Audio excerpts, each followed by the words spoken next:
Hi hello ನಮಸ್ತೆ, Kannada film ಲಾಜಿಗೆ ಸ್ವಾಗತ. ನಾನು ನಿಮ್ಮ ನೀರಜ್. ಇವತ್ತು ನಮ್ಮ ಜೊತೆ ಗನ್ಸ್ ಅಂಡ್ ರೋಸಸ್ ಚಿತ್ರದ ವಿಲ್ಲನ್ ಇದ್ದಾರೆ. ಬನ್ನಿ ಜೀವನ್ ರಿಚಿ ಅವರು ಮಾತಾಡಿಸ್ತಾ ಹೋಗೋಣ. ಒಂದಷ್ಟು ಅವ್ರ ಲೈಫ್ ಜರ್ನಿ ಬಗ್ಗೆ, ಈ ಸಿನಿಮಾದ ಜರ್ನಿ ಬಗ್ಗೆ ಒಂದಷ್ಟು ತಿಳ್ಕೋಣ ಮಾಹಿತಿನ. Sir, thank you so much ನಮ್ಮ ಕಾರ್ಯಕ್ರಮಕ್ಕೆ ಬಂದಿದ್ದಕ್ಕೆ. ನೀವು ಬಹಳಷ್ಟು ಸಿನಿಮಾಗಳು ಮಾಡಿದಿರ ಅಂತ ಕೇಳ್ಪಟ್ಟೆ. ನಿಜವಾಗ್ಲೂ ಈ ಭೈರತಿ ರಣಗಳಲ್ಲಿ ನೀವು ರೆಕಗ್ನೈಸ್ ಆಗಿದ್ದು ನನಗೂ ಒಂದು ಖುಷಿ ವಿಚಾರ. ಯಾಕಂದ್ರೆ ನನಗೆ ಗೊತ್ತಿರಲಿಲ್ಲ ಕೆಲವೊಂದು ವಿಚಾರ. ಯಾಕಂದ್ರೆ ನಿಮ್ಮ ಗೆಟಪ್ಗಳು ಬೇರೆ ತರ ಇರುತ್ತೆ. ನೋಡಿ, ನೀವು ಇರೋದಿಲ್ಲಿ ಆಕ್ಚುಲಿ ಒಂದು ಮಾಸ್ ಇರೋ ತರನೇ ಕಾಣಿಸ್ತೀರಾ. ಅಲ್ಲಿ ನೋಡಿದ್ರೆ ವಿಲನ್ ಶೇಡು ಅಥವಾ ಈ ಧೈರ್ಯಂ ಸರ್ವತಂ ಸಾರದಲ್ಲಿ ನಾನು ನೀವು ಹೇಳಿದ ತಕ್ಷಣ ಅದ್ ನೀವ ಸರ್ ಅನ್ನಿಸ್ತು. ಸೊ ಆ ತರದ್ದು ನಿಮ್ಗೆ ತುಂಬಾ ಆಗಿರುತ್ತೆ.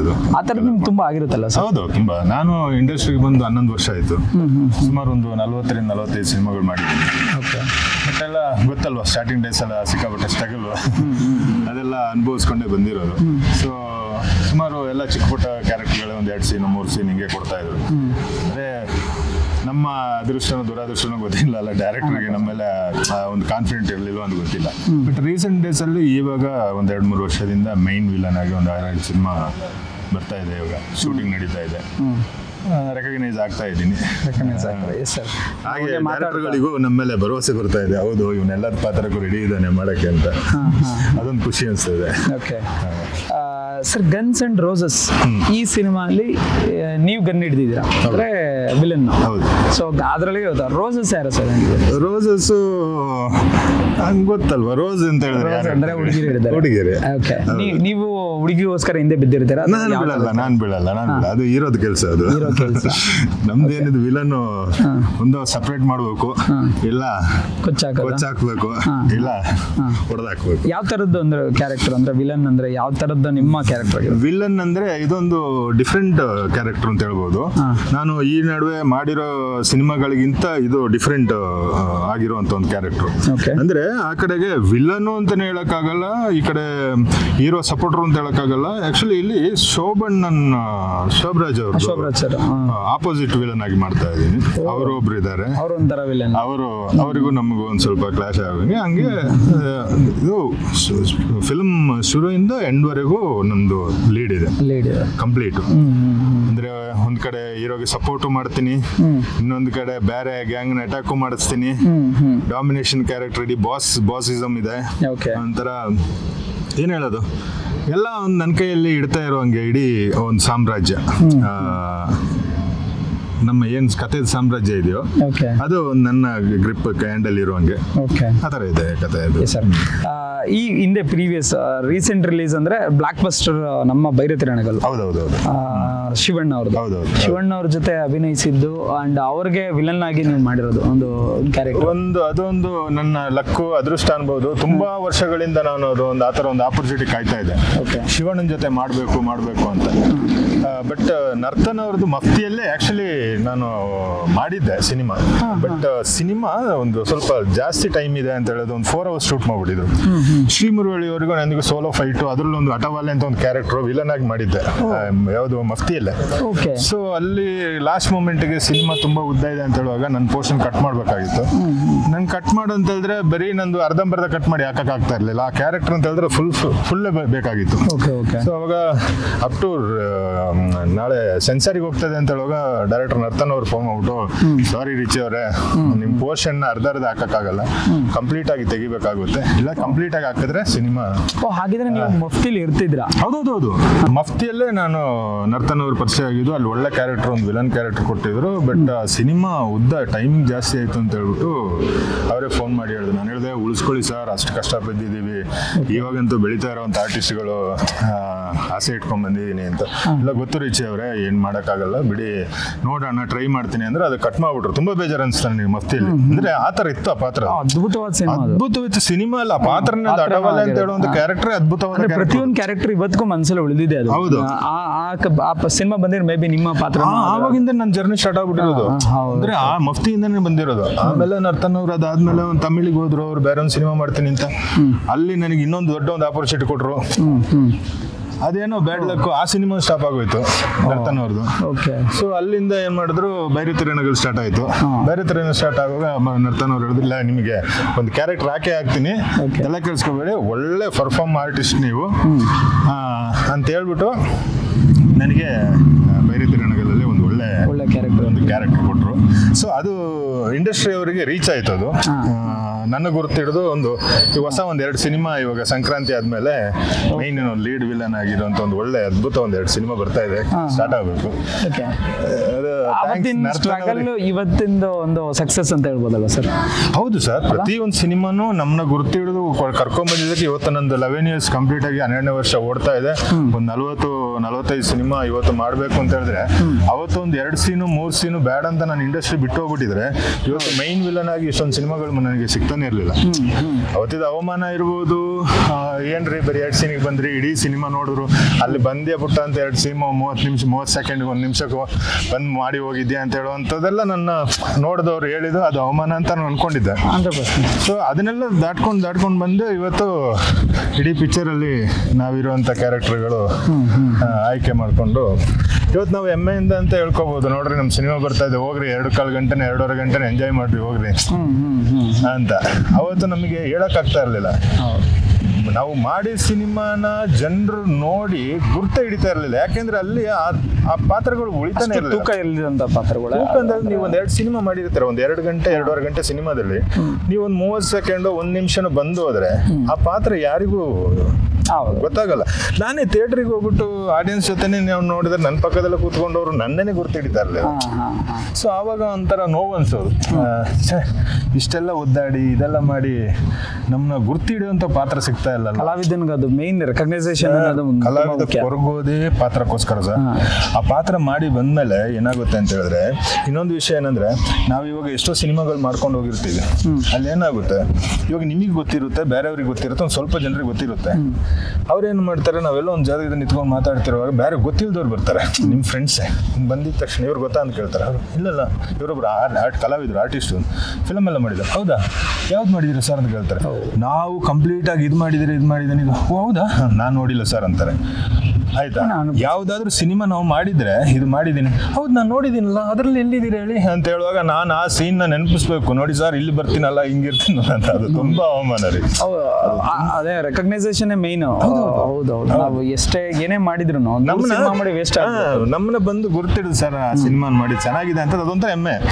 ಅದ್ ಬಿಟ್ಬಿಟ್ಟು ನಾವೇ ನನ್ನ ನಟ ನೋಡಿದೀರಾ ಅಂತ ಹೇಳೋದಕ್ಕಾಗಲ್ಲ. ಹೌದೌದು. ಇನ್ನೊಂದೇನಂದ್ರೆ, ಬಂದವರಿಗೆಲ್ಲ ಅದೇ ಕ್ಯಾಸೆಟ್ ಓದ್ತಾ ಇದ್ರೆ ಇವಾಗ ಬರ್ತಾರೆ ನಿಮ್ಮ ಫ್ರೆಂಡ್, ಇನ್ನೊಬ್ರು ಬರ್ತಾರೆ, ಅವರು ಇವ್ರನ್ನ ಗೊತ್ತಾ ಅಂತ ಕೇಳ್ತಾರೆ, ಇಲ್ಲ ಅಂತ ಮತ್ತೆ ಅವರಿಗೆ ಅದೇ ಕ್ಯಾಸೆಟ್ ಓದ್ಬೇಕು. ಅದು ಏನಾಗುತ್ತೆ ಅಂತ ನನಗೆ ಮಾನಸಿಕ ಹಿಂಸೆ ತರ ಅನ್ಸ್ಬಿಡುತ್ತೆ. ಪ್ರತಿಯೊಬ್ಬರು ನಾನು ಏನು ಮಾಡೇ ಇಲ್ವಾ ಅನ್ನೋ ಸೆಲ್ಫ್ ಇಂಟ್ರೊಡಕ್ಷನ್ ಮಾಡ್ಕೊಂಡೇ ಹೋಗ್ಬೇಕು ಸರ್. ಬಂದಲ್ಲಿ ಫಂಕ್ಷನ್ ಅಲ್ಲಿ ಹೋಗಿದ ತಕ್ಷಣ ನಿಮ್ಗೆ ಒಂದು 4 ಜನರಿಗೆ ಗೊತ್ತಿರ್ತಾರೆ, ಅವ್ರ 4 ಜನರಿಗೆ ನಾನು ಯಾರಂತ ಗೊತ್ತಿರಲ್ಲ. ಅವರಿಗೆ ನಾನು ಅದನ್ನ ಇನ್ನೊಂದು ನೀವು ಹೇಳ್ತಿರೋದ್ರಲ್ಲಿ ಅಬ್ಸರ್ವ್ ಮಾಡಿದೆ ಈಗ, ಅಂದ್ರೆ ನನಗೆ ಅನ್ಸಿದ್ದು, ತಲೆಗೆ ಬಂದಿದೆ ಈಗ ಈ ಕ್ಷಣಕ್ಕೆ ಏನು ಅಂದ್ರೆ, ಮೇ ಬಿ ಪ್ರಮೋಷನ್ ವಿಚಾರದಲ್ಲಿ ಈಗ ವಿಲನ್ಗಳನ್ನ ಉಪಯೋಗಿಸ್ಕೊಳಲ್ಲ, ಅಥವಾ ಬೇರೆ ಕ್ಯಾರೆಕ್ಟರ್ಗಳನ್ನ ಉಪಯೋಗಿಸ್ಕೊಳಲ್ಲ. ಜಸ್ಟ್ ಒಂದು lead character, hero heroine, producer, director, ಅಥವಾ ಯಾವ್ದೋ ಒಂದು 2-3 ಕ್ಯಾರೆಕ್ಟರ್ ಅವ್ರಿಗೆ ಬೇಕಾಗಿದೆ ಮಾತ್ರ ಅದು ಆಚೆ ಬರುತ್ತೆ. ಸೊ ನಿಮ್ಮ ಬೇರೆ ಬೇರೆ ಕಲಾವಿದರುಗಳನ್ನ ಯೂಸ್ ಮಾಡಲ್ಲ. ಇವಾಗ ಏನಾಗ್ತದೆ ಗೊತ್ತಾ ಸರ್, ತುಂಬಾ ಕಂಪ್ಲೇಂಟ್ಸ್ ಇದೆ, ಕಲಾವಿದರು ಪ್ರಮೋಷನ್ ಕರೆದ್ರೆ ಬರಲ್ಲ ಅಂತ. ಬಟ್ ಕರೆಯೋದೇ ಇಲ್ಲ ಸರ್, ಕರೆಯೋದೇ ಇಲ್ಲ. ಏನ್ ಮಾಡ್ತಾ ಇದ್ದಾರೆ ಅಂತ ಹೇಳಿದ್ರೆ, ಕಲಾವಿದರನ್ನ ಕರಿಬೇಕು, ಇವರು ಹೋಗ್ಬಿಟ್ಟು ಒಂದು ಬೆಳಿತಾರೆ. ಇವಾಗ ನಮ್ಮಂತ ಕಲಾವಿದರು ಬರ್ತಾರೆ ಪ್ರಮೋಷನ್, ಎಲ್ಲಿ ಕರೆದು ಬರ್ತಾರೆ, ಇವ್ರು ಕರಿಯಲ್ಲ, ಹೀರೋ ಹೀರೋಯಿನ್ ಹಾಕೊಂಡ್ಬಿಟ್ಟಿರ್ತಾರೆ, ಅವ್ರನ್ನೇ ಎಲ್ಲ ಇದರಲ್ಲಿ ಓಡಿಸ್ತಾ ಇರ್ತಾರೆ. ಸೊ ಎಲ್ಲರನ್ನ ಹಾಕೋಬೇಕು ಸರ್. ನಾನು ಇವಾಗ ಒಂದು ಹೇಳ್ತೀನಿ ಸರ್, ಅದು ತಪ್ಪಾ ಸರಿಯಾಗಿ ಗೊತ್ತಿಲ್ಲ. ಒಂದು ಫಾರೆಸ್ಟ್ ಅಂದ್ರೆ 4 ಮರ ಇದ್ರೆ ಅದು ಫಾರೆಸ್ಟ್ ಆಗಲ್ಲ ಸರ್. ಸುತ್ತಮುತ್ತ ಗಿಡ ಮರಗಳು ಚಿಕ್ಕದು ದೊಡ್ಡದು ಎಲ್ಲ ಇದ್ರೇ ಅದು ಫಾರೆಸ್ಟ್ ತರ ಆಗೋದು. ಹಂಗೆ ಸಿನಿಮಾ ಇಂಡಸ್ಟ್ರಿಯಲ್ಲಿ 4 ಜನ ಹೀರೋ ಇದ್ಬಿಟ್ರೆ ಅದು ಇಂಡಸ್ಟ್ರಿ ಆಗಲ್ಲ. ಇನ್ನೂ ತುಂಬಾ ಹೀರೋಗಳು ಬರಬೇಕು, ತುಂಬಾ ಪ್ರತಿಭೆಗಳಲ್ಲಿ ಉಟ್ಕೋಬೇಕು, ಆವಾಗಲೇ ಅದು ಇಂಡಸ್ಟ್ರಿ ದೊಡ್ಡದಾಗಿ ಬೆಳೆಯೋದು. 100%. ಪ್ಲಸ್ ಹೊಸಬ್ರು ಸಿನಿಮಾಗಳಿಗೆ ಸಪೋರ್ಟ್ ಮಾಡಿ ಬೆಳೆಸಿದ್ರೆ ಅಂತ 10 ಕಲಾವಿದರು ಬರ್ತಾರೆ, ಹೊಸ ಪರಿಚಯಗಳು. ಸೊ ಒಬ್ಬೊಬ್ಬರ ಹತ್ರ ತುಂಬಾ ಒಳ್ಳೆ ಟ್ಯಾಲೆಂಟ್ಗಳು ಇರ್ತಾರೆ ಸರ್. ಡೈರೆಕ್ಟರ್ ಮೇಲೂ ಆಗಿರ್ಬೋದು. ಫಾರ್ ಎಕ್ಸಾಂಪಲ್ ನೀವೀಗ ಹೇಳ್ದಂಗೆ ಭೈರತಿ ರಣಗಳಲ್ಲಿ ಪಾತ್ರ ಕಾಡುತ್ತೆ, ಪ್ರತಿ ಕ್ಯಾರೆಕ್ಟರ್ ನೆನ್ಪಿಟ್ಕೊಂಡು ಅಂಡ್ ಅವ್ನು ಮೆನ್ಷನ್ ಆಗ್ತಾನೆ ಸ್ಕ್ರೀನ್ ಮೇಲೆ, ಅವನು ಆಡಿಯನ್ಸ್ಗೆ ಮೆನ್ಷನ್ ಆಗ್ತಾನೆ. ಮಾಡ್ತಾನೆ. ಸೊ ಬೇರೆ ಸಿನಿಮಾಗಳಲ್ಲಿ ಏನಾಗ್ಬಿಡುತ್ತೆ, ಮೇ ಬಿ ಮೆನ್ಷನ್ನೇ ಆಗಲ್ಲ, ಸುಮ್ಮನೆ ಜಸ್ಟ್ ಒಂದು ಆರ್ಟಿಸ್ಟ್ ಥರ ಹೋಗಿರ್ತಾನೆ, ಒಂದು ಕ್ಯಾರೆಕ್ಟರ್ ಅಷ್ಟೇ, ಅದು ತಲೆಗೆ ಬರಲ್ಲ ಅವರು, ಮತ್ತೆ ಸಿನಿಮಾಯಿಂದ ಆಚೆಗೆ ಬಂದ್ಮೇಲೆ ಅವ್ರ ನೆನಪಿಗೆ ಇರಲ್ಲ. ಆ ಥರದ್ದು ಪ್ರಾಬ್ಲಮ್ ಇರುತ್ತೆ. 100%. ಇವಾಗ ನೀವೇನು ಮಾಡ್ತೀರಂದ್ರೆ, ಈ ತುಂಬ ಸಿನಿಮಾಗಳೆಲ್ಲ 99% ಸಿನಿಮಾಗಳಲ್ಲಿ ಬರೀ ಆ ಸಿನಿಮಾದಲ್ಲಿ ಒಂದು 40 ಜನರು ಆರ್ಟಿಸ್ಟ್ ಕೆಲಸ ಮಾಡಿದ್ರು, ನೀವು 4 ಜನರ ಜೊತೆ ಮಾತಾಡಿಸ್ತೀರಾ. ಆ ಬಾಕಿ ಉಳಿದಂಥ ಕ್ಯಾರೆಕ್ಟರ್ಗಳು ಅವರೆಲ್ಲ ಹಂಗೆ ಉಳ್ಕೊಂಡ್ಬಿಟ್ಟಿರ್ತಾರೆ. ಅಟ್ಲೀಸ್ಟ್ ನಾನು ಹೇಳೋದು ಪ್ರಮೋಷನ್ ಅಂತ ಹೇಳಿದ್ರೆ ಏನು ಸರ್, ನಮ್ಮ ಪ್ರಾಡಕ್ಟ್ನ ಬೇರೆಯವ್ರಿಗೆ ನಾವು ನೋಡ್ರಿ ಈ ತರ ಮಾಡಿದೀವಿ ಅಂತ ಅದನ್ನ ಇಂಗ್ರೀಡಿಯೆಂಟ್ಸ್ ಇದೆ ಎಲ್ಲರಿಗ ಹತ್ರ ಸಾರ್ಕೊಂಡು ಹೋಗೋದೇ ಪ್ರಮೋಷನ್. ಸೊ ಅಲ್ಲಿ ಪ್ರತಿಯೊಬ್ಬರನ್ನ ಕರೆಸಿ ಮಾತಾಡಿ, ಅವನು ಅವರ ರಿಲೇಟಿವ್, ಅವರ ಏರಿಯಾಕ್ಕೆ, ಅವರ ಊರಿಗೆ, ಅವ್ರ ಕಡೆಯವ್ರಿಗೆ ಆ ಸಿನಿಮಾದ ಬಗ್ಗೆ ಹೇಳ್ಕೊಂಡು ಹೋಗ್ತಾ ಇರ್ತಾನೆ. ಅದು ಒಂದು ಪ್ರಮೋಷನ್ನೇ. ನೀವು ಬರೀ 3 ಜನರನ್ನ ಹಿಡ್ಕೊಂಡು ಅವ್ರ ಹತ್ರ ನೀವು ಪ್ರಮೋಷನ್ ತಗೊಂಡ್ಬಿಡ್ತೀನಿ ಅಂತ ಹೇಳಿದ್ರೆ ಆಗಲ್ಲ ಸರ್. ಅವನು ಒಬ್ಬ ಕಲಾವಿದ ಸರ್, ಚಿಕ್ಕವನಾಗಿ ಬಂದಿರ್ತಾನೆ, ಅವನು ಒಂದು 2 ಸಿನಿಮಾ ಮಾಡಿರ್ಲಿ, 3 ಸಿನಿಮಾ ಮಾಡಿರ್ಲಿ, ಅವನು ಒಂದು ದೊಡ್ಡ ಕನಸು ಕಟ್ಕೊಂಡ್ ಬಂದಿರ್ತಾನೆ. ಅವನು ಎಲ್ಲರಿಗೂ ಹಿಂದ್ಗಡೆ ಇದ್ರು ಅವ್ನು ಏನ್ ಹೇಳ್ತಾ ಇರ್ತಾನೆ, ನಾನು ಆ ಸಿನಿಮಾದಲ್ಲಿ ಮಾಡಿದೀನಿ, ಹೋಗ್ರಿ ಅಂತ. ಅಂತವ್ನು ಮುಂದೆ ಕೂರ್ಕೊಂಡ್ ಬಂದ್ಬಿಟ್ಟು ಒಂದು ಮಾತಾಡ್ಸಿ, ಅಲ್ಲಿ ಒಂದು ಅವನ ಪ್ರಮೋಷನ್ ಮಾಡ್ದಂಗೆ ಆಗುತ್ತೆ, ಅವನಿಗೂ ಒಂದು ರೆಕಗ್ನೈಸ್ ಆದಂಗೆ ಆಗುತ್ತೆ. ಅವನಿಂದ ಒಂದು 10 ಜನರ ಥಿಯೇಟರ್ಗೆ ಬರ್ತಾರೆ, ಓ ಇವನ್ ಮಾಡಿದಾನೆ ಅಂತ ಗುರು, ಹೋಗಿ ನೋಡೋಣ ಸಿನಿಮಾನ ಅಂತ. ಸೊ ಇದೆಲ್ಲ ಒಂದು ಪ್ರಮೋಷನ್ಗೆ ಒಂದೊಂದು ಹೌದು ಆಬ್ವಿಯಸ್ಲಿ ಸ್ಟೆಪ್ ಸರ್. ಪ್ರತಿಯೊಬ್ಬರಿಗೂ ಒಂದು ರೆಕಗ್ನೈಸೇಷನ್ ಅಂತ ಬೇಕು, ಅದರಲ್ಲೂ ಸಿನಿಮಾ ಆಕ್ಟ್ರೆಸ್ಗಳಿಗೆ ಇದು ಬೇಕು ಸರ್. ನಾನು ನೀವು ಹೇಳಿದ ಪ್ರಕಾರ ನೋಡಿದ್ರೆ ಈಗ ಮಫ್ತಿಲ್ ನೀವು ಮಾಡಿದ್ರೆ ಅವಾಗಲೇ ನಿಮಗೆ ಲೀಡ್ ಸಿಗುತ್ತೆ. ಹೌದು. ಅಂಡ್ ಕಬ್ಜಾದಲ್ಲಿ ಮಾಡಿದೆ. ಕಬ್ಜಾದಲ್ಲಿ ಹೋಗ್ಬಿಟ್ಟು ಅದು ಆಂಟನಿ ಒಂದು ಕ್ಯಾರೆಕ್ಟರ್, ಅದು ಮಂಗಳೂರು ಶೂಟಿಗೆ ಹೋಗಿದ್ವಿ, ಅದರಲ್ಲೂ ಫುಲ್ ಕೆಂಚು ಗಡ್ಡ, ಕೆಂಚು ಇದು ಕೌಬಾಯ್ ಡ್ರೆಸ್ ಆಯ್ತಾ. ಉಪೇಂದ್ರ ಸರ್ಗೂ ನನಗೂ ಡೈರೆಕ್ಟ್ ಫೈಟ್ ಬೋಟ್ ಅಲ್ಲಿ ಮಂಗಳೂರು ಬೀಚ್ ಅಲ್ಲಿ. ಅದಂತೂ ಫಸ್ಟ್ ಆಫ್ ಆಲ್ ನನಗೆ ಈಜ್ ಬರಲ್ಲ. ರವಿ ವರ್ಮ, ನಾನು ಕೊಡಗಿನ ವಿರಾಜಪೇಟೆ ನಮ್ಮ ಊರು. ಸೊ ನನಗೆ ಈಜ್ ಬರಲ್ಲ. So Ravi Varma master fight master ಆಯ್ತಾ. ಅದು ಬೇರೆ ಬೋಟು, ನಮ್ದು ದೊಡ್ಡ ಬೋಟು, ಉಪೇಂದ್ರ ಸರ್ ಅವ್ರದಲ್ಲಿ ಚಿಕ್ಕ ಬೋಟ್ಗಳಲ್ಲಿ ಬಂದು ನಮ್ಮನ್ನ ಅಟ್ಯಾಕ್ ಮಾಡಿ ಸಾಯಿಸುವಂತ ಒಂದು ಸೀನ್ ಇದೆ, ಫೈಟ್ ಮಾಡಿ. ಆ ಬೋಟ್ ಅಲ್ಲಿ ಒಂದು ದುರ್ಬಿ ಕೊಟ್ಬಿಟ್ಟಿದ್ರು ಸರ್ ನನಗೆ. ಅಂದ್ರೆ ಅಟ್ಯಾಕ್ ಮಾಡೋದು ನೋಡ್ತಾ ಇರ್ಬೇಕು, ಒಂದು ಬರೋದು ಡಾನ್ ಆಗಿರ್ತೀನಿ, ಅದು ಹಿಂಗ್ ನೋಡ್ಬೇಕು. ಆ ದೊಡ್ಡ ಬೋಟ್ ಮುಂದ್ಗಡೆ ಹಿಂಗ್ ತುದಿ ಇರುತ್ತಲ್ಲ, ಅಲ್ಲಿ ನಿಲ್ಸ್ಬಿಟ್ಟವ್ರು ಹಿಂಗೆ ಹಿಡ್ಕೊಂಡು ಶಾರ್ಟ್, ಡ್ರೋನ್ ಶಾರ್ಟ್ಗಳು ಬರ್ತಾ ಇರುತ್ತೆ. ಅದು ಹೆಂಗೆ ಅಲೆ ಹೊಡಿತಕ್ಕಿಂತ ಅಂತ ಹಿಂಗ್ ಹೋಗಿ ಬರ್ತಾ ಇದೆ. ನಾನು ಅದೇನ್ಕೊಂಡು ಅಂತ ಅಷ್ಟು ಭಯ, ಎಲ್ಲಾದ್ರೂ ಒಂದ್ ಸ್ವಲ್ಪ ಜರ್ಕೊಡಿರ್ತಾರೆ ಸಮುದ್ರದೊಳಗಡೆ. ಸೊ ಆತರ ಎಲ್ಲ ಮಾಡ್ಕೊಂಡ್ ಬಂದಿರ್ತೀವಿ ಆರ್ಟಿಸ್ಟ್ ಆಗಿ. ಬಟ್ ಏನಾಗುತ್ತೆ ಅಂದ್ರೆ ಅಲ್ಲಿ ಗುರ್ತಿಡ್ದಿರಲ್ಲ, ಯಾಕೆಂದ್ರೆ ಒಂದು ಗೆಟಪ್, ಕೆಂಚುಗಡ್ಡ, ಕೆಂಚಿದ್ ಮಾಡಿರ್ತೀವಿ ನಾವು. ಬಂದವರು ಇವನ್ನೆಲ್ಲ ಬಿಡುಗರು ಬೇರೆ ಅದು ಯಾರು ಅಂತ, ಅದು ನಮ್ಮ ಎಫರ್ಟ್ಗಳೆಲ್ಲ ನೀರಲ್ಲಿ ಹುಣಸೆ ಹೊಡಿದಂಗೆ. ಸೊ ಅಂತ ಟೈಮಲ್ಲಿ ಹೆಂಗಪ್ಪ ಮುಂದೆ ಬರೋದು, ಹೆಂಗಪ್ಪ ನಾನು ಅಂತ ಹೇಳ್ಕೊಳ್ಳೋದು ಅಂತೆಲ್ಲ ಒಂದು ಕೊರಗು ನನಗೆ ಅಂತಲ್ಲ, ಅದೊಂದು ಪ್ರತಿ ಆರ್ಟಿಸ್ಟಿಗೆ ಕಾಡುವಂತ ಒಂದು ವಿಷಯ. ಇವಾಗ ನಮ್ಮ ಎಫರ್ಟ್ಗೆ ಯಾರಾದ್ರೂ ಬಂದು ಈ ಚೆನ್ನಾಗಿ ಮಾಡಿದ್ದೇನೆ ಅಂತ ಹೇಳಿದ್ರೆ ಅದೊಂದು ಸಾರ್ಥಕ ಭಾವನೆ. ಓ ಮಾಡಿದ್ದೀನಿ, ಅದನ್ನ ಬಿಟ್ಟು ನಾನೇ, ನೀವು ಆ ಸೀನ್ ನೋಡಿದ್ರೆ ಅದು ನಾನೇ ಅಂತ ಹೇಳ್ಕೊಂಡು ಹೋಗುವಂತ ಪರಿಸ್ಥಿತಿ ಬಂದ್ಬಿಟ್ರೆ. ಮೇ ಬಿ ನೀವು ಈಗ ನರ್ತನ್ ಸರ್ ಏನಾದ್ರು ಯಶ್ ಸರ್ ಜೊತೆ ಒಂದು ಸಿನಿಮಾ ಮಾಡಿದ್ರೆ ಅದರಲ್ಲೂ ನಿಮ್ಗೆ ರೆಕಗ್ನೈಸೇಷನ್ ಸಿಕ್ಬಿಡೋದು ಇಷ್ಟೊಂದು 100% ಅಲ್ಲ ಸರ್? ನನಗೆ ಒಂದು ಒಪ್ಪಿದೆ, ಯಾಕೆಂದ್ರೆ ನರ್ತನ್ಜಿ ಅವರಂತ ಒಂದು ಡೈರೆಕ್ಟರ್ಗಳು ನಮ್ಮನ್ನ ಗುರ್ತಿಡಿದು ಕೆಲಸ ಕೊಡ್ತಾರೆ ಅಂದ್ರೆ ನಾವು ಒಂದು ಒಳ್ಳೆ ಆರ್ಟಿಸ್ಟ್ ಆಗಿರ್ತೀವಿ. ಇಲ್ಲಾಂದ್ರೆ ಅಂತ ದೊಡ್ಡ ಡೈರೆಕ್ಟರ್ಗಳು ಎಲ್ಲ ಕರೆದು ಒಳ್ಳೆ ಒಳ್ಳೆ ಪಾತ್ರಗಳು ಕೊಡಲ್ಲ. ಸೊ ನರ್ತನ್ಜಿದು ಯಾವುದೇ ಸಿನಿಮಾ ಬಂದ್ರು ನಾನು ಇದ್ದೇ ಇರ್ತೀನಿ ಅಂತ ಹೇಳುವಂಥದ್ದು ಹೆಮ್ಮೆಯಿಂದ ಹೇಳ್ತೀನಿ. ಯಾಕೆಂದ್ರೆ ಆ ಬಾಂಡಿಂಗ್, ಆ ಫ್ರೆಂಡ್ಶಿಪ್ ನಮ್ದು ಹಂಗಿದೆ. ಅಂದ್ರೆ ಅವ್ರಿಗೆ ಏನ್ ಬೇಕೋ ಅದು ನಾವು ಕೊಟ್ಟಿದ್ದೀನಿ. ಮಫ್ತಿಯಲ್ಲೂ ಕೊಟ್ಟಿದ್ದೆ, ಕಟ್ ಮಾಡಿ ಹಾಕಿದ್ರು. ಬಟ್ ಇದರಲ್ಲಿ ಏನ್ ಬೇಕಿತ್ತು ಅದು ಕೊಟ್ಟಿದ್ದೀನಿ. ನೆಕ್ಸ್ಟ್ ಸಿನಿಮಾದಲ್ಲಿ ಅವ್ರು ಕೇಳೋಕೆ ನಾವು ಕೊಡೋದಕ್ಕೆ ನಾವು ರೆಡಿ ಇದ್ದೀವಿ. ಸೊ ಅಂತ ಡೈರೆಕ್ಟರ್ಗಳಿಗೆ ನಮ್ಮ ಮೇಲೆ ಭರವಸೆ ಇರುವಾಗ ನಾವು ಧೈರ್ಯದಲ್ಲಿ ಇರ್ಬೋದು. ಇನ್ನೊಂದು 10 ಸಿನಿಮಾ ನಮಗೆ ಸಿಕ್ತೇವಪ್ಪ, ದೊಡ್ಡ ದೊಡ್ಡ ಸಿನಿಮಾದಲ್ಲಿ ಕೆಲಸ ಮಾಡ್ತೀವಿ ಅಂತ. ಬಟ್ ಇನ್ನೂ ಸ್ವಲ್ಪ ಜನರು ಡೈರೆಕ್ಟರ್ಗಳು ನಮ್ಮನ್ನ ಗುರ್ತಿಡಿಬೇಕಾಗುತ್ತೆ. ಯಾಕೆಂದ್ರೆ ನಾವೆಲ್ಲೋ ಎಲೆಮರೆಕಾಯಿ ತರನ ಆ ಸಿನಿಮಾ ಗೆದ್ರೆ ನಾವು ರೆಕಗ್ನೈಸ್ ಆಗ್ತೀವಿ. ನಾವು ಒಂದು ಸಿನಿಮಾದಲ್ಲಿ ತುಂಬಾ ಕಷ್ಟಪಟ್ಟು ಇವು ಲೀಡ್ ವಿಲನ್ ಆಗಿ ಎಲ್ಲ ಮಾಡಿರ್ತೀವಿ. ಅದ್ರಲ್ಲಿ ಏನಾಗುತ್ತೆ ಅಂತ ಹೇಳಿದ್ರೆ ಆ ಸಿನಿಮಾನೇ ಓಡಿರಲ್ಲ. ನಾವು ಪ್ರಯತ್ನ ಎಲ್ಲ ವೇಸ್ಟ್ ಆಗಿ ಧೈರ್ಯಂ ಸರ್ವರ್ಥ ಸಾಧನಂ ಸಿನಿಮಾದಲ್ಲಿ ನಮಗೆ ಹಂಗೆ ಆಗಿತ್ತು. ಥಿಯೇಟರ್ಗಳ ಪ್ರಾಬ್ಲಮ್ ಆಯಿತು, ಅದು ಸ್ವಲ್ಪ ಕಾಂಟ್ರವರ್ಸಿ ಆಯಿತು. ಫಸ್ಟೇ ಸಿನಿಮಾ ರಿಲೀಸ್ಗೆ ಬಿಫೋರೇ ಕಾಂಟ್ರವರ್ಸಿ ಮಾಡಿ ಹಾಕ್ಬಿಟ್ರು. ಆಮೇಲೆ ಏನಾಯ್ತು, ಸಿನಿಮಾ ರಿಲೀಸ್ ಆದ್ಮೇಲೆ ಅದರಲ್ಲೂ ನಂದು ಗೆಟಪ್ ಗೊತ್ತಲ್ಲ, ನಾನು ಅಂತ ಹೇಳಿದ್ರೆ ಯಾವನಿಗೂ ಗೊತ್ತಾಗಲ್ಲ, ಹಂಗಿದೆ. ಯಾಕೆಂದ್ರೆ ಫುಲ್ ಆ ಏಜ್ ವಯಸ್ಸಾದ ಪಾತ್ರಕ್ಕೆ ಕಲರು ಇದೆಲ್ಲ ಮಾಡ್ಕೊಂಡು ವೈಟ್ ಹಾಕೊಂಡು ಇದ್ ಮಾಡಿದ್ದೆ. ನನ್ನ ಹತ್ತಿರದಿಂದ ಗೊತ್ತಿರೋರು ರಿಚಿ ಸಖತ್ತಾಗಿ ಮಾಡಿದೆ, ಸೂಪರ್ ಆಗಿದೆ ಗುರು ನೀನು ಅಂತ ಗೊತ್ತಾಗಲ್ಲ. ಬಟ್ ತುಂಬಾ ಜನರಿಗೆ ನಾನು ಹೇಳಿದ ಮೇಲೆ ಗೊತ್ತಾಗಿದ್ದು ನಾನು ಅಂತ. ನಾನು ಆಮೇಲೆ ಹೌದಲ್ವ ಸರ್ ಗೊತ್ತೇ ಆಗಿಲ್ಲ ಸರ್ ಅಂತ ಹೇಳ್ತಾರೆ. ಸೊ ಅದು ನನ್ನ ಅದೇನೋ ಇಲ್ಲಿ ಬರದೇ ಇರಬೇಕು. ಇಲ್ಲ, ಈಗ ಗನ್ಸ್ ಅಂಡ್ ರೋಸಸ್ ಅಲ್ಲಿ ಒಳ್ಳೆ ಪಾತ್ರ ಮಾಡಿದಿರ. ಈ ಪಾತ್ರದ ಬಗ್ಗೆ ಇನ್ನೂ ಏನೆಲ್ಲ ಜನ ಎಕ್ಸ್ಪೆಕ್ಟೇಷನ್ ಇಡ್ಬೋದು? ಗನ್ಸ್ ಅಂಡ್ ರೋಸಸ್ ಒಂದು ಅದ್ಭುತವಾದಂತ ಒಂದು ಕತೆ. ಫಸ್ಟ್ ಆಫ್ ಆಲ್ ಸಿನಿಮಾದಲ್ಲಿ ಕಥೆನೇ ತುಂಬಾ ಸ್ಟ್ರಾಂಗ್ ಆಗಿದೆ. ಇನ್ನೊಂದು ಏನಂದ್ರೆ ಹೊಸ ಹೀರೋ ನಮ್ಮ ಅಜಯ್ ಅವ್ರದ್ದು, ಅಜಯ್ ಸರ್ ಮಗ. ಡೆಬ್ಯೂ ಸಿನಿಮಾ ಅಂತ ಹೇಳಕ್ಕಾಗಲ್ಲ, ಅಂತ ಒಂದು ಎಕ್ಸ್ಪೀರಿಯನ್ಸ್ ಆರ್ಟಿಸ್ಟ್ ಅವರು. ಒಂದು ಫೈಟ್ ಇರ್ಬೋದು, ಡೈಲಾಗ್ ಡೆಲಿವರಿ ಇರ್ಬೋದು. ಇವಾಗ ನಾನು ಒಟ್ಟಿಗೆ ಮಾಡಿದ್ದು, ತುಂಬಾ ನಾವು ಜೊತೆಗೆ ಇರುವಂತ ಒಂದು ಕ್ಯಾರೆಕ್ಟರ್ ಅದು. ಅಲ್ಲಿ ಅದು ಅವರು ಡೆಬ್ಯೂ ಸಿನಿಮಾ ಅಂತ ಹೇಳಕ್ಕಾಗಲ್ಲ ಇರೋದು, ಯಾಕಂದ್ರೆ ಅವ್ರ ಜೊತೆ ತುಂಬಾ ಇರೋದು ನನಗೆ ಸಿನಿಮಾದಲ್ಲಿ. ಬಟ್ ಡೈಲಾಗ್ ಡೆಲಿವರಿ ಇರ್ಬೋದು, ಫೈಟ್ ಸೀನ್ ಇರ್ಬೋದು, ಪ್ರತಿಯೊಂದು ಎಮೋಷನ್ ಸೀನ್ ಇರ್ಬೋದು. ಒಂದು ಸುಮಾರು ಒಂದು 10-15 ಸಿನಿಮಾ ಮಾಡಿದ ಒಂದು ಎಕ್ಸ್ಪೀರಿಯನ್ಸ್ ಇರುವಂತ ಒಂದು ಆರ್ಟಿಸ್ಟ್ ನಮ್ಮ ಹೀರೋ. ಹೊಸ ಸಿನಿಮಾದಲ್ಲ, ಹೊಸಬ್ರು ಅಂತ ಹೇಳಕ್ಕೆ ಆಗಲ್ಲ. ಬಟ್ ಕತೆ ಗಟ್ಟಿ ಇದೆ. ಮತ್ತೆ ಅಜಯ್ ಕುಮಾರ್ ಅವರು ಇಲ್ದಾರ ಮಗನಿಗೋಸ್ಕರ ಕರೆಕ್ಟ್ ಆಗಿರೋ ಕತೆ ಹುಡುಕಿದ್ದಾರೆ ಅವರು. ಯಾಕಂದ್ರೆ ಅವರು ಸುಮಾರು ಲೆಜೆಂಡ್ರಿ, ಅವರು ಒಂದು 40 ವರ್ಷದಿಂದ ಇಂಡಸ್ಟ್ರಿ ಇರೋರು. ಅವ್ರಿಗೆ ಗೊತ್ತು ಯಾವ ಕತೆನ ಹಾಕೊಂಡು ಅವ್ರ ಮಗನಿಗೆ ಮಾಡ್ಬೇಕು ಅಂತ. ನಿಮ್ಗೆ ಗೊತ್ತಿರ್ಬೋದು ಯಾವ ತರ ಎಕ್ಸ್ಪೀರಿಯನ್ಸ್ ಇದ್ದೇ ಇರುತ್ತೆ, ಯಾವ್ದು ಸಿನಿಮಾ ಯಾವ ಕತೆ ಮಾಡೋದು ಯಾವ ಕಿಕ್ ಆಗುತ್ತೆ ಅಂತ. ಸೊ ನಾವೆಲ್ಲ ಇಲ್ಲೇ ಶೂಟ್ ಮಾಡಿದ್ವಿ, ಬ್ಯಾಂಗ್ಳೂರ್ ಸುತ್ತಮುತ್ತನೇ ಶೂಟ್ ಮಾಡಿದ್ವಿ ನಾವು. ಫೈಟು ಎಲ್ಲ ಆಲ್ಮೋಸ್ಟ್ ಯಾವ ರೀತಿಯಾದ ಕತೆ ಸರ್?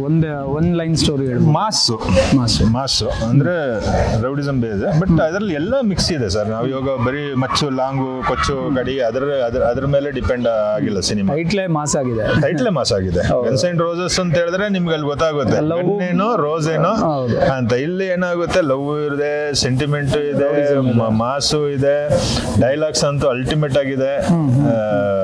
ಚೆನ್ನಾಗಿ ಮೂಡ್ ಬಂದಿದೆ. ಇನ್ನೊಂದು ಅದರಲ್ಲಿ ಬೇರೆ ಶೋಭರಾಜ್ ಸರ್ ಇದ್ದಾರೆ, ಅವಿನಾಶ್ ಸರ್ ಇದ್ದಾರೆ, ಕಿಶೋರ್ ಸರ್ ಇದ್ದಾರೆ, ದೊಡ್ಡ ಪಿಲ್ಲರ್ಗಳೇ ಇದ್ದಾರೆ. ಕಿಶೋರ್ ಸರ್ ಇದ್ದಾರೆ, ಆಮೇಲೆ ಸುಚೇಂದ್ರ ಪ್ರಸಾದ್ ಸರ್ ಇದ್ದಾರೆ, ನೀನಾಸಂ ಅಶ್ವಥ್ ಅವರು ಇದ್ದಾರೆ.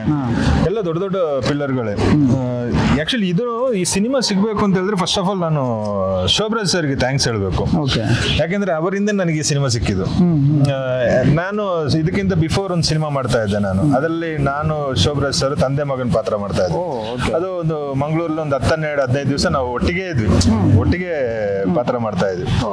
ಅಲ್ಲಿ ಶೋಭರಾಜ್ ಸರ್ ಅವರು ತುಂಬಾ ಆತ್ಮೀಯರಾದ್ರು ನನಗೆ.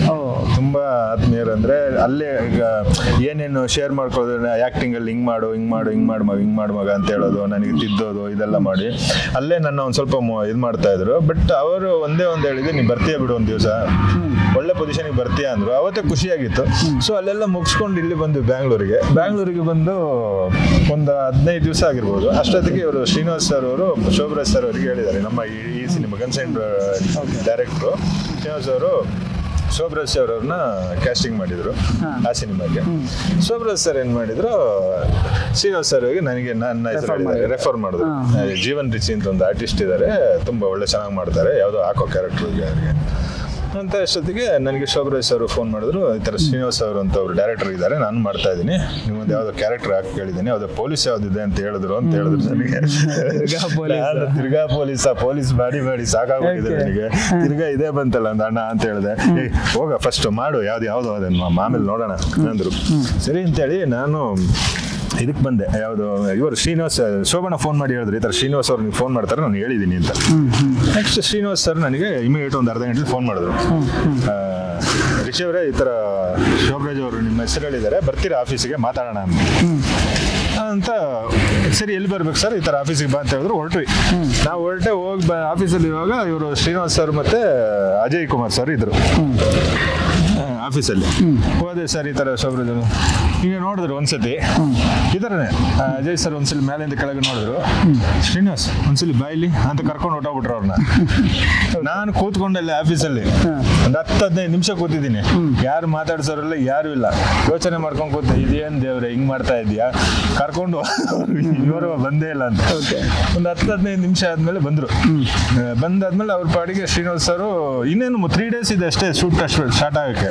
ಸ್ಕ್ರಿಪ್ಟ್ ಶೂಟಿಂಗ್ ಇದೆ, ಅವ್ರು ಬಿಸಿ ಆಗ್ಬಿಟ್ಟಿದ್ರು. ನಾ ಕೂತ್ಕೊಂಡಿದ್ದೆ, ಸರ್ ನಂದೇನು, 1 ನಿಮಿಷ ಹೇಳ್ತೀನಿ ಅಂತ ಹೇಳಿದ್ರು.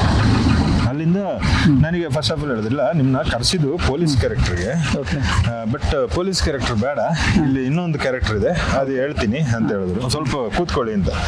ನಾನು ಇನ್ಯಾವುದು ಗುರು ಇದು ಕ್ಯಾರೆಕ್ಟ್ರು ಅಂತೇಳಿ ವೆಯ್ಟ್ ಮಾಡೋಣ ಅಂತ ಹೇಳ್ಬಿಟ್ಟು ಆಮೇಲೆ ಒಂದು ನಿಮಿಷ ಸರ್ ಟೀ ಕುಡ್ಕೊ ಬರ್ತೀನಿ ಅಂತ ಆಲ್ರೆಡಿ 1 hour ಕೂತಾಗಿದ್ದೆ ಅಷ್ಟೊತ್ತಿಗೆ ಅಲ್ಲಿ. ಸರಿ ಅಂತೇಳಿ ಟೀ ಕುಡ್ಕೊಂಡ್ ಬಂದೆ. ಅಷ್ಟೊತ್ತಿಗೆ ಶ್ರೀನಿವಾಸ್ ಸರ್ ಇದ್ರೆ, ನನಗೆ ಗೊತ್ತಾಯ್ತು ಇದು ಅಷ್ಟೇ ಕಾಣುತ್ತೆ, ಇವ್ರು ಏನು ಹೇಳ್ತಾ ಇಲ್ಲ ಅಂತ ಹೇಳ್ಬಿಟ್ಟು, ಸರ್ ನಾವು ಹೊರಡ್ತೀನಿ ಸರ್ ಅಂದೆ. ಇರ್ರಿ 1 ನಿಮಿಷ ಇರ್ರಿ, ಯಾಕೆ ಅಂತ ಹೇಳಿದ್ರು. ಅಲ್ಲ ನೀವು ಏನು ಹೇಳ್ತೀರಿ? ಅಲ್ಲ ಹೇಳ್ತೀನಿ ನಂಗೆ ಚೂರು ಅದು ಪೂರ್ತಿ ಆ ಕತೆ ನಾನು ಹೇಳ್ತೀನಿ.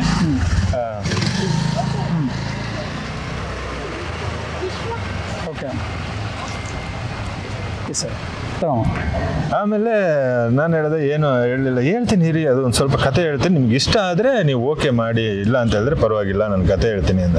ನಾನು ಹೇಳಿದೆ ಹೇಳಿ ಅಂತ. ಫಸ್ಟ್ ಆಫ್ ಆಲ್ ನಮಗೆ ಅದೇ ಬೇಕಾದ್ರೆ ಕೇಳೋಣ, ಇನ್ಸ್ಪೆಕ್ಟರ್ ಇಲ್ಲ ಅಂತ ಹೇಳಿದ್ರೆ ಇನ್ನು ಯಾವ್ದು ಕೊಡ್ತಾರೆ ಅಂತ ಹೇಳಿದ್ರು. ಸರ್ ನೀವು ನಂಬ್ತಿರೋ ಬಿಡ್ತಿರೋ ಒಂದು 15 ನಿಮಿಷ ಕೂರಿಸ್ಕೊಂಡ್ರು ಸರ್. ಓಪನಿಂಗಿಂದ ಹೇಳಕ್ಕೆ ಸ್ಟಾರ್ಟ್ ಮಾಡಿದ್ರು, ಹಿಂಗಿರ್ತೀರಾ, ಹಿಂಗೆ ಬರ್ತೀರಿ, ಈ ಥರ ಅಂತ ಹೇಳಿ ಅಪ್ ಟು ಕ್ಲೈಮ್ಯಾಕ್ಸ್ ಹೊರಗೆ ಹೇಳಿದ್ರು. ನನಗೆ ಒಳಗೊಳಗೆ ಖುಷಿ, ಏನು ಕ್ಯಾರೆಕ್ಟರ್ ಕೊಟ್ಟಿದ್ದಾರೆ. ಆ್ಯಕ್ಚುಲಿ ಒಂದು ಕಲಾವಿದನಿಗೆ ಆ ಥರ ಕ್ಯಾರೆಕ್ಟರ್ ಬರೋದು ಒಂದು ಕನಸೋದು. ಹೌದು, ಅದು ನನ್ನ ಕನಸಾಗಿತ್ತು. ಅಂದರೆ ಹೇಳ್ತಾ ಒಳಗಡೆ ಖುಷಿ ಆಯಿತು. ಎಲ್ಲ ಇಲ್ಲೇ ಇರುತ್ತೆ, ನಿಮ್ದೊಂದು 14-15 ದಿವಸದೊಳಗಡೆ ಮುಗಿಸ್ತೀನಿ ಅಂತೆಲ್ಲ. ನನಗೆ ಇದಕ್ಕೆ ಮೇಲೆ ಖುಷಿ ಬಂದು, ಸರಿ ಸರ್ ಓಕೆ ಸರ್ ಮಾಡ್ತೀನಿ ಸರ್, ಒಪ್ಪಿಗೆ ಇದೆಯಾ ಅಂತ. ಅಜಯ್ ಕುಮಾರ್ ಅವ್ರು ಹೇಳಿದ್ ನೋಡ್ಬಿಟ್ಟು ಈ ಕ್ಯಾರೆಕ್ಟರ್ ಪಕ್ಕ ಇದ್ದಾರೆ ಅವರು, ಪೊಲೀಸ್ ಗಿಲ್ಸಲ್ಲಿ ಬೇಡ ಅದು ಹಾಕಿ ಅಂತ ಹೇಳಿದ್ರು. ಆಮೇಲೆ ಓಕೆ ಅಂತ ಆಯ್ತು. 3 days ಆಯ್ತು. 3 days ಆಗಿದ್ಮೇಲೆ ನಾನು ಹಿಂಗೆ ಇರೋದಲ್ವಾ, ಈ ಥರನೇ ಇರೋದು. ಅವ್ರಿಗೆ ಏನಂದ್ರು, ಇವನು ಆ ಮಾಸ್ ಲುಕ್ ಇನ್ನೂ ಬೇಕು ಇವನಿಗೆ ಅಂತ ಹೇಳ್ಬಿಟ್ಟು ಸ್ವಲ್ಪ ಚೇಂಜ್ ಮಾಡೋಣ ಸರ್ ನಿಮ್ಮನ್ನ ಅಂತ. ಹೆಂಗೆ ಮಾಡೋದು ಸರ್, ಸ್ವಲ್ಪ ಏನಾದರೂ ಮಾಡ್ಬೇಕಲ್ಲ ಅಂತ. ಅಷ್ಟೊತ್ತಿಗೆ ಏನು ಸರ್ ಎಲ್ಲದರಲ್ಲೂ ಕಲರ್ ಹಾಕಿದೆ ಆಗೋಯ್ತು ನನ್ನ ಗುರುತು. ಅಲ್ಲ ಅಷ್ಟು ಕಲರ್ ಎಲ್ಲ ಬೇಡ, ಲೈಟಾಗಿ ಹಾಕೋಣ ಅಂತ ಹೇಳ್ಬಿಟ್ಟು ಆಮೇಲೆ ಸಲೂನಿಗೆ ಹೋಗಿ ಎಲ್ಲ ಇಲ್ಲಿ ಅಲ್ಲಿಲ್ಲ ಚೂರು ಕಲರ್ ಎಲ್ಲ ಮಾಡಿ ಒಂದು ಮಾಸ್ ಲುಕ್ಕಿಗೆ ಆ ರಫ್ ಲುಕ್ ಬರಬೇಕು ಅಂತ ಹೇಳ್ಬಿಟ್ಟು ಮಾಡಿದ್ರು. ಶೂಟಿಂಗ್ ಸ್ಟಾರ್ಟ್ ಆಯಿತು. ಪಟ ಅದು ಎಷ್ಟು ಬೇಗ ಶೂಟಿಂಗ್ ಫಿನಿಶ್ ಮಾಡಿದ್ರು ಅಂದ್ರೆ ಅದು ಗೊತ್ತೇ ಆಗಿಲ್ಲ ನಮಗೆ. ಇಮಿಡಿಯೇಟ್ ಬೇಸಿಕಲಿ ನೀವು ಬಂದವ್ರು ಆಕ್ಚುಲಿ ಹೀರೋ ಆಗ್ಬೇಕು ಅಂತನಾ ಅಥವಾ ಹೇಗೆ? ಏನಿಲ್ಲ ಸರ್, ನನಗೆ ಇವಾಗಲೂ ಹೀರೋ ಆಗ್ಬೇಕು ಅಂತಿಲ್ಲ, ಮೊದಲಿಂದ ನನಗೆ ಸಿನಿಮಾದಲ್ಲಿ ಕಾಣಿಸ್ಕೋಬೇಕು ಅಂತಾನೆ ಫಸ್ಟ್ ಇಂದನೇ ಇದ್ದಿದ್ದು. ಆ ತರ ಒಂದು ಸಿನಿಮಾದಲ್ಲಿ ಕಾಣಿಸ್ಕೋಬೇಕು ಡ್ರೀಮ್, ಸಿನಿಮಾದಲ್ಲಿ ಕಾಣಿಸ್ಕೋಬೇಕು. ಯಾರು ಇನ್ಸ್ಪಿರೇಷನ್ ನಿಮಗೆ? ಇನ್ಸ್ಪಿರೇಷನ್ ಅಂತ ಹೇಳಿದ್ರೆ ನಾವು ಚಿಕ್ಕ ವಯಸ್ಸಿಂದನೇ ವಿಷ್ಣು ಸರ್ದು, ಅಂಬರೀಷ್ ಸರ್ದು, ರಾಜಣ್ಣಂದೆಲ್ಲ ಸಿನಿಮಾ ನೋಡ್ಕೊಂಡ್ ಬಂದಿರೋದು. ಇವಾಗ ಮೋಸ್ಟ್ಲಿ ಏನಂತ ಹೇಳ್ತಾರೆ, ನಮ್ಮ ಕಾಲದಲ್ಲೆಲ್ಲ ನಮ್ಗೆ ಸಿನಿಮಾ ಬಿಟ್ರೆ ಬೇರೆ ಏನ್ ಎಂಟರ್ಟೈನ್ಮೆಂಟ್ ಇರ್ಲಿಲ್ಲ. ಈವಾಗಿನ ಕಾಲದಲ್ಲಿ ಬೇಜಾನ್ ಎಂಟರ್ಟೈನ್ಮೆಂಟ್ಗಳಿತ್ತು. ಅವಾಗೆಲ್ಲ ಅವ್ರನ್ನೆಲ್ಲ ಸ್ಕ್ರೀನ್ ಅಲ್ಲಿ ಕಾಣುವಾಗ ನಾವು ಹಿಂಗ್ ಕಾಣಿಸ್ಕೋಬೇಕು ಅಂತ ಆಸೆ ಪಟ್ಟಿದ್ದು ಚೈಲ್ಡ್ಹುಡ್ ಅಲ್ಲಿ. ಆಮೇಲೆ ಬರಕ್ಕೆ ಅದು ಬೇಕಲ್ಲ, ಸಿನಿಮಾಗೆ ಬರಕ್ಕೆ ದಾರಿ ಗೊತ್ತಿರ್ಬೇಕಲ್ಲ. ಸುಮ್ಮನೆ ಗಾಡ್ ಫಾದರ್ ಇಲ್ಲ, ಮತ್ತೆ ನಮ್ದು ಫೈನಾನ್ಷಿಯಲ್ ಎಲ್ಲ ನಾವು ನೋಡ್ಕೋಬೇಕು. ಸುಮ್ಮನೆ ಏನಿಲ್ಲ ಅಂತ ಬಂದ್ಬಿಟ್ಟು ಅದ್ರಲ್ಲೇ ಕಾಲ ಕಳೆದ್ಬಿಟ್ಟು ಲಾಸ್ಟಿಗೆ ಆ ಕಡೆ ಸಿನಿಮಾನೂ ಇಲ್ಲ, ಈ ಕಡೆ ಲೈಫು ಇಲ್ಲ ಅಂತ ಆಗ್ಬಿಡುತ್ತೆ ಅಂತೇಳಿ ನಾನು ತುಂಬಾ ಟೈಮ್ ತಗೊಂಡೆ ಸರ್. ತುಂಬಾ ಟೈಮ್ ತಗೊಂಡು ನನ್ನ ಫ್ಯಾಮಿಲಿ ಅವರೆಲ್ಲ ಸೆಟ್ ಮಾಡಿ, ಹೌದು ಇದ್ರ ಮೇಲೆ ನನಗೆ ಕೊಡೋಣ ಟೈಮು, ಇದ್ರ ಮೇಲೆ ನನ್ನ ಪ್ಯಾಷನ್ ಮೇಲೆ ಇದ್ರ ಮೇಲೆ ನಾನು ಹೋಗ್ತೀನಿ, ಫ್ಯಾಮಿಲಿ ಎಲ್ಲ ಸೆಟಪ್ ಆಗಿದೆ ಅಂತ ಹೇಳೋ ಟೈಮಿಗೆ ನಾನು ಬಂದೆ. 2013 ಇಂಡಸ್ಟ್ರಿಗೆ ಬಂದೆ. ಬರುವಾಗಲೂ ಗೊತ್ತಿರ್ಲಿಲ್ಲ, ಅಲ್ಲಿ ಇಲ್ಲಿ ಕೇಳ್ಕೊಂಡು ಹೆಂಗ್ ಹೋಗೋದು ಗೊತ್ತಲ್ವಾ ನಿಮ್ಗೆ.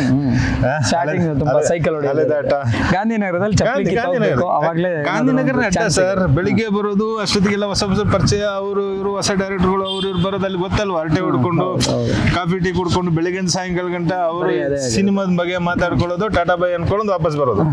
ತಿರ್ಗಾ ನೆಕ್ಸ್ಟ್ ಡೇ ತಿರ್ಗಾ ಹೋಗೋದು, ಹಾಯ್ ಅಂತ ಹೇಳೋದು, ಯಾವ್ದು ಏನೇ ಇದೆಯಾ ಅಂತ ಕೇಳೋದು. ಅಲ್ಲಿ ಯಾವ್ದು ವರ್ಕೌಟ್ ಆಗ್ತಾ ಇರಲಿಲ್ಲ. ಸುಮ್ಮನೆ ಒಂದು ಮಾತುಕತೆ, ಟೈಮ್ ಪಾಸ್, ಬರೋದು, ಅಷ್ಟೊತ್ತಿಗೆ ಯಾರ್ದಾದ್ರು ಲಿಂಕ್ ಸಿಗೋದು. ಹಂಗ ಅನ್ಕೊಂಡು ಯಾವ್ದೋ ಒಂದು ಸಿನಿಮಾ ಸರ್ ನಮಗೆ ಕೊಡಿಗ. ಇವಾಗ ಏನಾಗುತ್ತೆ ಫಸ್ಟ್ ಬಂದಿದ ತಕ್ಷಣ ಯಾರು ನಂಬಲ್ಲ ಸರ್. ಹೌದು ಯಾರೇ ಚಾನ್ಸ್ಗಳು, ಇವನಿಗೆ ಯಾವ್ದಪ್ಪ ದೊಡ್ಡ ಕ್ಯಾರೆಕ್ಟರ್ ಹಿಂಗೆ ಕೊಡೋದು, ಏನು ಬಾಪ ಫಸ್ಟ್ ಒಂದು ಡೈಲಾಗ್ ಕೊಡಿ, ಯಾವ್ದೋ ಒಂದು ಚಿಕ್ಕ ಕ್ಯಾರೆಕ್ಟರ್ ಹಿಂಗೆ ಕೊಡೋದು. ಹಂಗೆ ನಂದು ಜರ್ನಿ ಸ್ಟಾರ್ಟ್ ಆಗಿತ್ತು. ಸೊ 1 ಸೀನು 2 ಸೀನು 3 ಸೀನು ಅಂತ ಬಂದು ಈ 11 ವರ್ಷದಲ್ಲಿ ಈ ಮಟ್ಟಿಗೆ ಬಂದಿದ್ದೀನಿ ಸರ್. ಎಷ್ಟು ಸಿನಿಮಾ 40 ಸಿನಿಮಾ ಮಾಡಿದ್ದೀರಿ? 45 ಸಿನಿಮಾ ಆಗಿದೆ ಸರ್. ಸೀರಿಯಲ್ಸ್ ಅಂತ ಸೀರಿಯಲ್ಸ್ ಮಾಡಿದ್ದೆ ಸರ್. ಸ್ಟಾರ್ಟಿಂಗ್ ಡೇಸ್ ಅಲ್ಲಿ ಸೀರಿಯಲ್ಸ್ ಹಿಂದೆ ಹೋಗಿದ್ದೆ. ಯಾಕೆಂದ್ರೆ ಇಲ್ಲಿ ನಮಗೆ ಸಿನಿಮಾದಲ್ಲಿ ಏನು ಅಂತ ಕ್ಯಾರೆಕ್ಟರ್ಗಳು ಏನು ನಮ್ಮ ಕೊಡ್ತಾ ಇಲ್ಲ ಅಂತ ಹೇಳೋ ಟೈಮಿಗೆ ನಾನು ಸೀರಿಯಲ್ಗೆ ಟ್ರೈ ಮಾಡಿದ್ದೆ. ಹೋಗಿ ಸೀರಿಯಲ್ ಟೆಲಿವಿಷನ್ ಇವರ ಹತ್ರ ಕೇಳಿ ಆಮೇಲೆ ಅವನು ಮತ್ತೆ ಶ್ರಾವಣಿ ಅಂತ ಒಂದು ಸೀರಿಯಲ್ ಅಲ್ಲಿ ಆವಾಗ ಬರ್ತಾ ಇತ್ತು, ಇವಾಗ ಬರ್ತಾ ಇರೋದಲ್ಲ. ಆವಾಗ 2013 ಸೂರ್ಯ ಅಂತ ಕ್ಯಾರೆಕ್ಟರ್ ಇದ್ರು. ಅದರಲ್ಲಿ ಒಂದು ಪುರುಷೋತ್ತಮ್ ಅಂತ ಒಂದು ಕ್ಯಾರೆಕ್ಟರ್ ಮಾಡ್ತಾ ಇದ್ದೆ. ಅದು ಮುಗ್ದಿದ ತಕ್ಷಣನೇ ನಾಗಿನಿ ಅಂತ ಹೇಳೋದ್ರಲ್ಲಿ ಒಂದ್ ಸ್ವಲ್ಪ ದಿವಸ ಮಾಡಿದೆ. ಆಮೇಲೆ ವಿನಯ್ ಪ್ರಸಾದ್ ಅವ್ರದ್ದು ಉದಯದಲ್ಲಿ ಸುಂದರಿ ಅಂತ ಒಂದು ಸೀರಿಯಲ್, ಅದರಲ್ಲಿ ಒಂದ್ ಸ್ವಲ್ಪ ಇದು ಮಾಡಿದೆ. ಆಮೇಲೆ ಬ್ರಹ್ಮಾಸ್ತ್ರ ಅಂತ ಒಂದು ಸೀರಿಯಲ್ ಮಾಡ್ತಾ ಇದ್ರು. ಅದ್ರಲ್ಲಿ ಇಂಟ್ರೊಡಕ್ಷನ್ ಆಗಿದ್ದೆ, ಬಟ್ ನನಗೆ ಬೇರೆ ಸಿನಿಮಾಗಳು ಅವಾಗ ಸ್ವಲ್ಪ ಬಂದಿದ್ದು. ಸ್ವಲ್ಪ ಔಟ್ ಆಫ್ ಸ್ಟೇಷನ್ ಹೋಗ್ತಾ ಸ್ಟಾರ್ಟ್ ಮಾಡಿದೆ, ಬಿಜಾಪುರ ಅಲ್ಲಿ. ಸೊ ಇಲ್ಲಿ ಸ್ವಲ್ಪ ಕ್ಲಾಶ್ ನಾ ಅಲ್ಲಿಂದ ಅನ್ಕೊಂಡೆ ಬೇಡ ಸೀರಿಯಲ್ ಬೇಡ, ಯಾವ್ದೋ ಒಂದ್ ಇಟ್ಕೊಳ್ಳೋಣ, 2 ದೋಣಿ ಮೇಲೆ ಹೋಗೋದು ಬೇಡ, ಇದು ಅದು ಅಂತ. ಅದಕ್ಕೊಂದ್ ದಿವಸ ನೋಡೋಣ, 2 ದೋಣಿಯಲ್ಲಿ ಹೋಗುವಂತ ದಿವಸ ಬರುವಾಗ ಸದ್ಯಕ್ಕೆ ಒಂದು ಸೆಲೆಕ್ಟ್ ಮಾಡ್ಕೊಳ್ತೀನಿ ಅಂತೇಳಿ ನಾನು ಸಿನಿಮಾನೇ ಮಾಡ್ಕೊಂಡೆ. ಬಟ್ ತುಂಬಾ ಕಷ್ಟ ಪಟ್ಟಿದ್ದೀನಿ ಸರ್. ಈಗ ಯಾವ್ದು ಅಪ್ಕಮಿಂಗ್ ನೆಕ್ಸ್ಟ್ ಸಿನಿಮಾಗಳು ಅಂತ? ಇವಾಗ ಅಪ್ಕಮಿಂಗ್ ನಂದು ವರ್ಣಂ ವೇದಂ ಅಂತ ಒಂದು ಶೂಟಿಂಗ್ ಇದೆ, ಕ್ಲೈಮ್ಯಾಕ್ಸ್ ಅಂತದಿದೆ. ಫಿದಾ ಅಂತ ಒಂದು ಕ್ಲೈಮ್ಯಾಕ್ಸ್ ಅಂತ, ಅದು ಇವಾಗ ಮಂಗಳೂರಿಗೆ ಹೋಗ್ಬೇಕು, ಅದು ಕ್ಲೈಮ್ಯಾಕ್ಸ್ ಬ್ಯಾಲೆನ್ಸ್ ಇದೆ. ಆಮೇಲೆ ಇವಾಗ ರಿಲೀಸಿಗೆ ರಿವೆಂಜ್ ಅಂತ ಒಂದು ಮೂವಿ ರೆಡಿ ಇದೆ. ಆಮೇಲೆ ಹಂಟರ್ ಅಂತ ಒಂದು ರೆಡಿ ಇದೆ ರಿಲೀಸಿಗೆ. ಆಮೇಲೆ ಇದು ರಾಮರಸ ಇವಾಗ ಶೂಟಿಂಗ್ ನಡೀತಾ ಇದೆ, ಗುರು ದೇಶಪಾಂಡೆ ಅವ್ರದ್ದು. ಹಾಗೆ ಇನ್ನೂ 2-3 ಹಂಗೆ ರಿಲೀಸಿಗೆ ರೆಡಿ ಇರುವಂತದ್ದು. ಸೊ ಈಗ ನಿಮ್ಮ ಒಂಥರ ಅದೃಷ್ಟದ ಬಾಗಿಲು ಓಪನ್ ಆಗಿದೆ. ಹೌದೌದು ಸರ್. ಸಿನಿಮಾದ ಸ್ಯಾಂಡಲ್ವುಡ್ ಇವತ್ತು ಏನಾಗಿದೆ ಅಂತ ಹೇಳಿದ್ರೆ, ನನ್ನ ಇಂಡಸ್ಟ್ರಿ ಅವರಿಗೆ ತುಂಬಾ ಹತ್ತಿರದಲ್ಲಿದ್ದೀನಿ. ಅಂದ್ರೆ ಎಲ್ಲ ಸ್ವಲ್ಪ ಕೋ ಡೈರೆಕ್ಟರ್ಗಳಿಗೆ, ಪ್ರೊಡ್ಯೂಸರ್ಸ್ಗಳಿಗೆ, ಡೈರೆಕ್ಟರ್ಗಳಿಗೆ ನನ್ನ ನೋಡಿ ಅವರಿಗೆ ಓಕೆ ರಿಚ್ಗೆ ಆ ಕ್ಯಾರೆಕ್ಟರ್ ಕೊಡ್ಬೋದು, ಮಾಡ್ತಾನೆ ಅಂತ ಹೇಳುವಂತ ಒಂದು ನಂಬಿಕೆ, ಭರವಸೆ ಹುಟ್ಟಿದೆ. ನಾನು ನಂಬಿಕೆ ಗಳಿಸ್ಕೊಂಡಿದ್ದೀನಿ, ನಾನು ಮಾಡಿ ಪ್ರೂವ್ ಮಾಡಿ. ಸೊ ಅದರಿಂದ ಏನಾಗ್ತದೆ ಅಂತ ಹೇಳಿದ್ರೆ, ಒಳ್ಳೆ ಕ್ಯಾರೆಕ್ಟರ್ ಬರೋವಾಗ ಕರೀತಾರೆ. ಇವಾಗ ಒಂದ್ ಸ್ವಲ್ಪ ಚಿಕ್ಕ ಪುಟ್ಟ ಕ್ಯಾರೆಕ್ಟರ್ಗಳು ಕಡಿಮೆ ಆಗಿದೆ. ಯಾಕೆ ಬರ್ತಾ ಇಲ್ಲ ಅಂದ್ರೆ ಅವ್ರೇ ಗೊತ್ತೋ ಇವ್ನು ಮಾಡಲ್ಲ ಇದನ್ನ ಅಂತ.